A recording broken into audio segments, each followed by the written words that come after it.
is your radio. Your music. Your radio. Your talk. Your radio. Your radio. Suara Sika.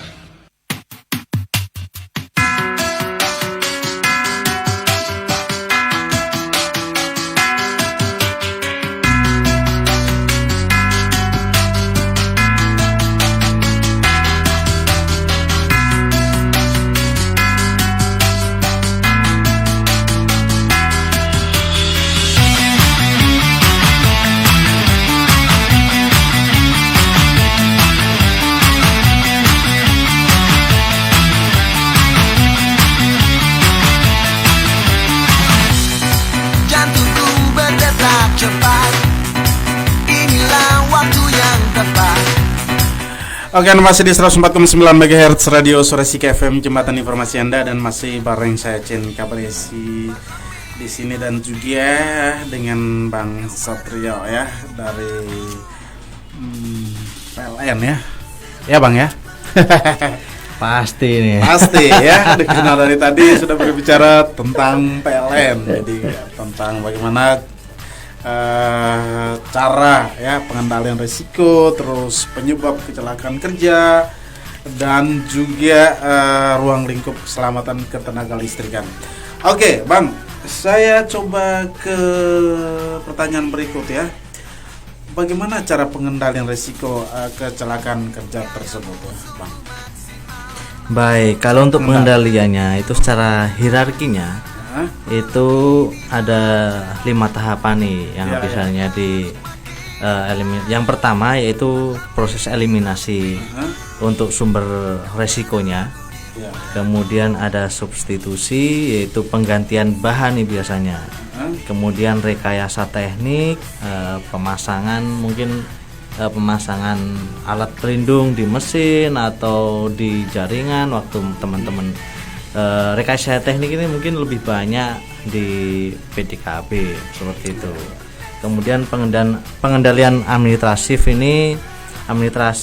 seperti kami harus menyiapkan prosedur-prosedur SOP tadi, kemudian izin kerja, kemudian ada job safety analysis kalau kami menyebutnya, dan yang terakhir itu APD, alat pelindung diri. Itu secara hierarki pengendalian risiko. Nah, tapi ini lebih banyak ke pengendalian risiko kerja di tempat kerja seperti itu. Nah, APD ini kan alat pelindung diri. Kira-kira dia harus artinya harus sesuai dengan standar ya Bang ya. Tidak serta-merta kita pakai katakan saja sepatu atau sepatu sembarangan yang abal-abal lah ya, KW ya. Terus atau jaket atau rompi atau kaos tangan, dan semuanya itu pasti sesuai dengan standarnya. Dan kira-kira apa itu APD?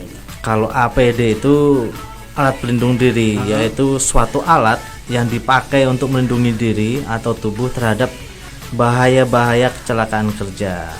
Jadi alat pelindung diri ini merupakan salah satu cara untuk mencegah kecelakaan, dan secara teknis APD ini tidak sempurna untuk melindungi tubuh, tetapi dapat mengurangi tingkat keparahan kecelakaan kerja yang terjadi. Selain itu, APD yang digunakan oleh teman-teman ini kami menyediakannya sesuai dengan resiko pekerjaan yang akan dilaksanakan. Nah, APD ini bisa menggunakan teman-teman kalau di unit pembangkit nih menggunakan sepatu safety. Kemudian kalau menggunakan helm kerja. Kemudian kalau teman-teman bekerja di area ketinggian, kami menggunakan safety belt. Betul. Kalau rompi ya itu untuk identitas. Identitas kalau memang kami bekerja dan sedang ada pekerjaan seperti itu.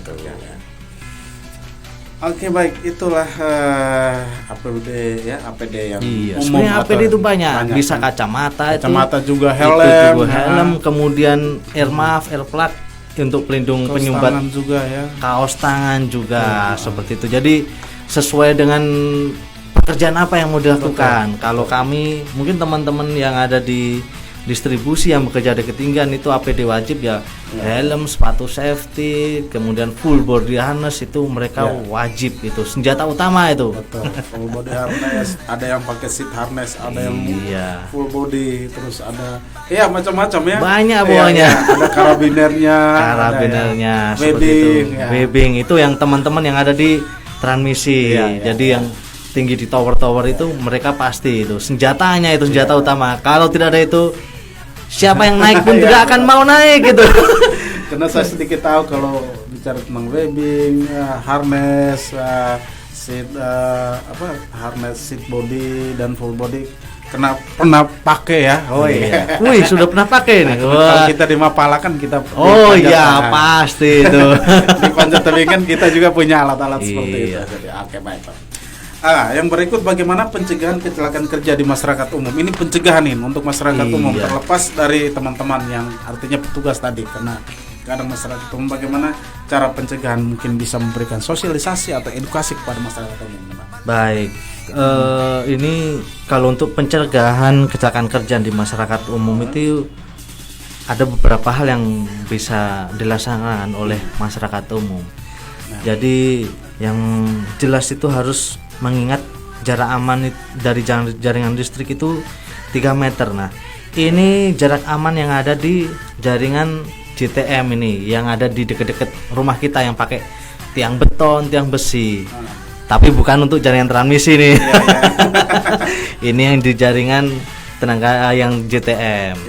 Nah, itu jarak amannya itu 3 meter. Kemudian hindari kegiatan yang dekat dengan jaringan listrik nih. Seperti kalau abang mungkin di rumah ada pohon nih, dekat dengan jaringan, kalau bisa sebelum itu menyentuh pohon kabel, lebih baik pangkas dulu udahannya nih ranting-rantingnya. Kemudian yang punya anak-anak kecil, waktu musim panas kan senang sekali nih bermain layangan. Betul. Nah, itu mereka senang-senang, tapi kalau kena kabel bang, waduh itu bahaya. Apalagi pas musim hujan begini, mainan dapat angin yang kencang, dapat basah, wah itu cepat. Kemudian nih, jarak aman bangunan nih dan alat berat bagi warga Sika yang mau bangun rumah atau mau bangun apapun itu yang di bawah jaringan listrik, diusahakan kalau bisa jangan di bawah kabel.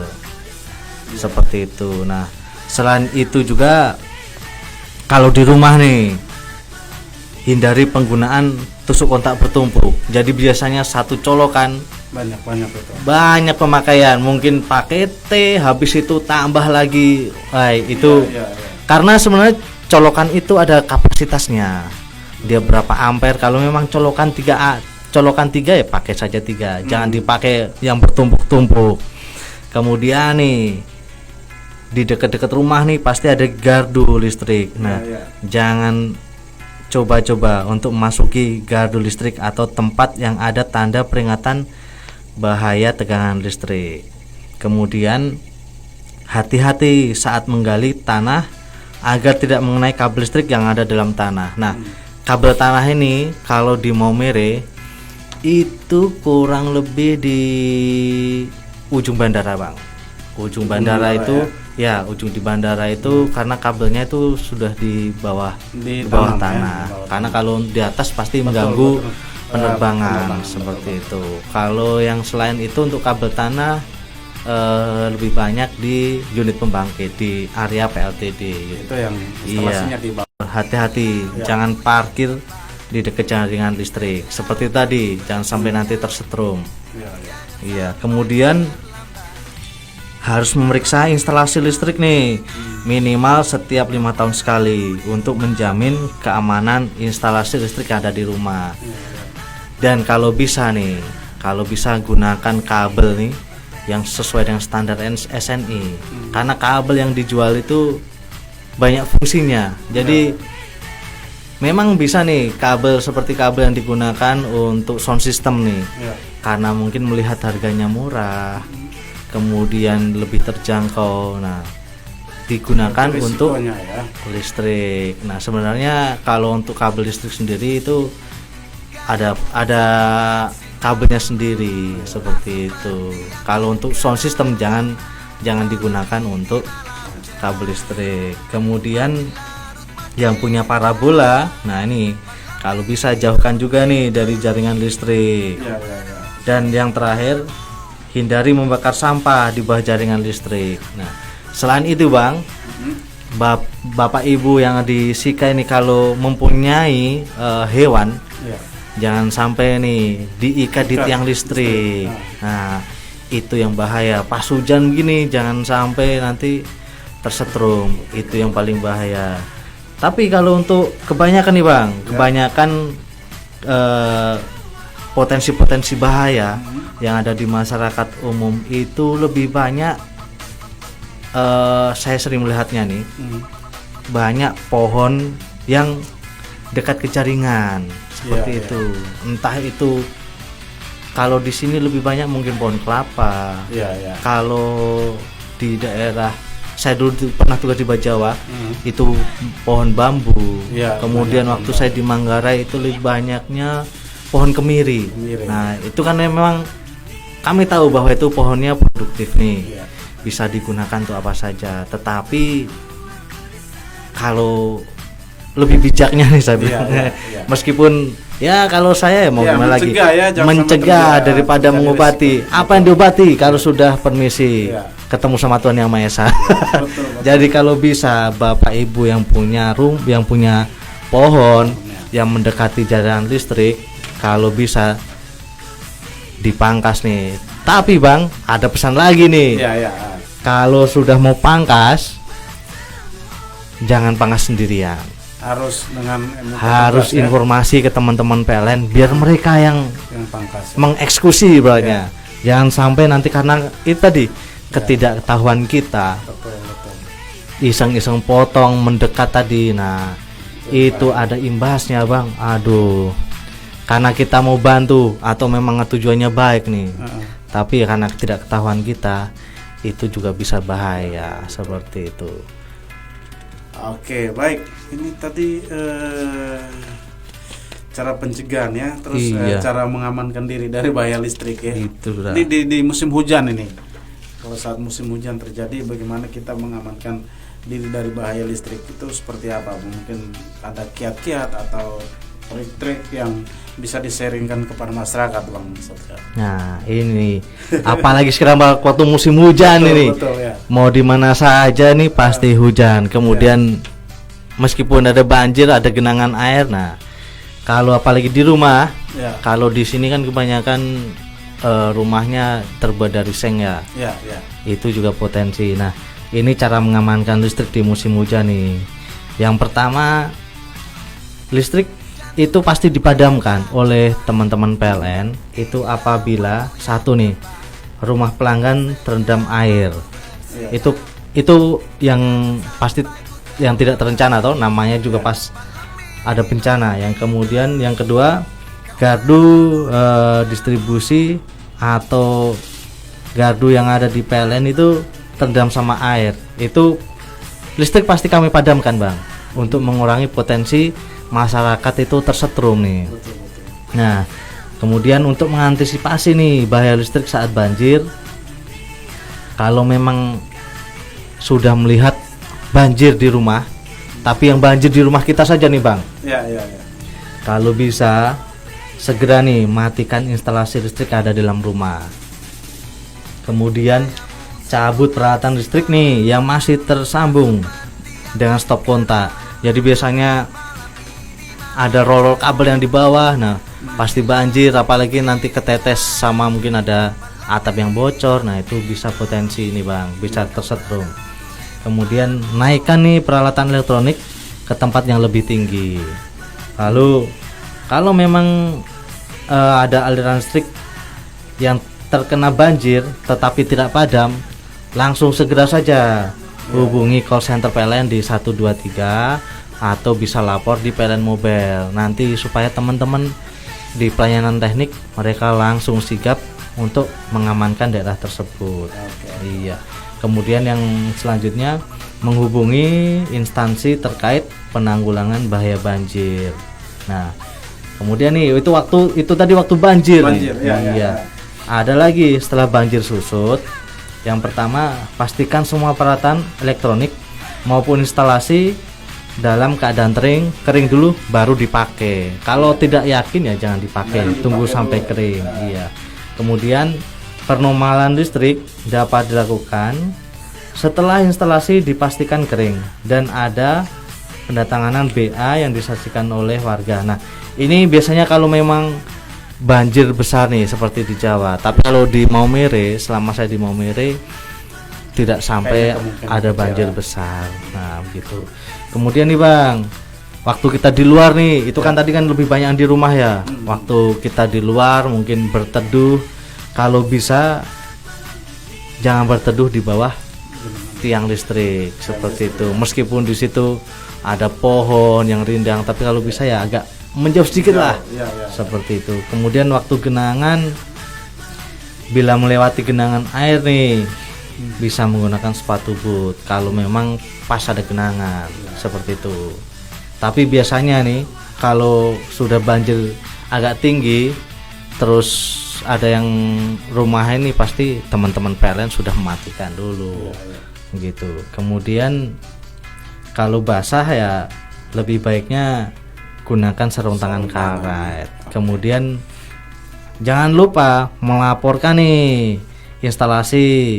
Kalau melihat ada potensi bahaya, lapor ke PLN Mobile atau call center PLN 123. Itu call centernya ya. Iya. Oke, Bang, apa saja ya batasan dan tanggung jawab antara PLN dan pelanggan dalam instalasi kelistrikan? Nah, Batasannya seperti apa? ini nih biasanya yang selama saya di unit dulu yang sering banyak nih dikeluhkan. Jadi karena mungkin ketidaktahuan tadi.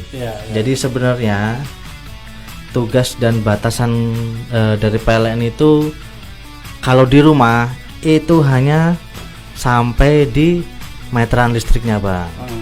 Kemudian pokoknya dari sambungan kabel sambungan rumah itu yang langsung dari tiang ke rumah dan KWH meternya itu ranahnya kami yang bertanggung jawab, seperti itu. Nah, tetapi kalau sudah masuk ke dalam rumah itu sudah bukan menjadi milik PLN, itu miliknya warga, seperti itu. Jadi tugas dan tanggung jawabnya warga untuk memeriksa tadi, pastikan instalasinya aman, gunakan, dan pastinya seharusnya waktu pasang listrik awal itu ada SLO, sertifikat layak operasi, seperti itu. Sekarang SLO itu sudah menjadi syarat Bang untuk pengajuan pasang barunya, seperti untuk pelanggan itu. baru ya. Untuk pelanggan baru. Jadi kalau bisa ya gunakan instalasi yang aman. Oke, baik. Ini kayaknya begitu banyak dan waktu kita juga sudah semakin menipis Bang. Mungkin sebelum kita closing, Abang ya, sebagai penutup, kira-kira tips aman dari bahaya listrik itu seperti apa, sekaligus closing statement ya Bang. Siap, baik. Kalau dari kami tips aman nih dari bahaya sengatan listrik ya. Yang pertama, rutin nih mengecek instalasi rumah ya, minimal 5 tahun sekali lah. Dicek ada yang bocor atau mungkin kabel yang putus, karena apalagi rumah-rumah yang ada plafonnya itu yang kan tidak kelihatan, seperti itu harus rutin dicek. Yang kedua, kita harus menggunakan nih material listrik sesuai dengan minimal nih standar SNI. Jadi sebenarnya ada kabel-kabel yang dayanya di situ ada batasan dayanya. Jadi untuk daya berapa itu harus digunakan, seperti itu. Kemudian menghindari colokan berlebih yang ada di rumah. Kita maunya cepat nih, aku mau cas, tapi dia tidak lihat di rumah colokan itu dipakai untuk rice cooker, kemudian dipakai untuk dispenser, kulkas. Nah, apalagi tidak tahan, aku juga mau nonton TV. Nah, itu yang bahaya. Yang selanjutnya, cabut colokan atau pelan listrik apabila tidak digunakan. Terlebih lagi kalau ditinggal, jangan sampai ada colokan yang masih tercolok di colokan tadi. Nah, kemudian Kalau terjadi kebakaran akibat konslet listrik di rumah, secepatnya nih MCB dimatikan. Tapi kalau MCB tidak berfungsi dengan baik, matikan segera listrik dari kWh meter. Kan biasanya ada MCB yang ada 2 nih Bang. Ya, ada yang di rumah, ada satunya yang di meteran. Nah, kalau bisa dimatikan. Dan satu lagi, jangan sampai menyiram sumber konsleting nih. Mungkin karena melihat di situ ada api, langsung disiram. Jangan. Kalau bisa matikan dulu MCB-nya. Setelah MCB mati, baru cabut colokannya. Seperti itu. Pokoknya diamankan dulu sumbernya. Kemudian, nah ini yang paling bahaya nih. Hindari nih pemakaian listrik secara ilegal. Karena di samping membahayakan keselamatan jiwa, tindakan itu juga tergolong tindak kejahatan yang dapat dipidanakan, Bang. Ya. Ini itu yang paling bahaya. Kemudian kalau memang ragu atau tidak tahu nih mau pegang kabel, takut mungkin ada gangguan di rumah, jangan naik sendiri atau jangan diperbaiki sendiri. Kalau memang tidak tahu nih, tapi kalau memang dia jurusan listrik, nah, mau otak-atik yang di rumah silahkan, tapi jangan otak-atik meteran ini. Itu nanti sama saja pemakaian listrik secara ilegal. Nah, kalau memang ada gangguan listrik, silahkan nih lapor via PLN Mobile atau call center di PLN 123 seperti itu. Nah, ini untuk tips amannya nih. Iya, perlu closing statement tidak nih? Atau masih mau lanjut lagi? Udah, langsung. Aduh, sayang sekali, saya maunya itu sampai besok pagi. Langsung closing statement. Ya, untuk closing statement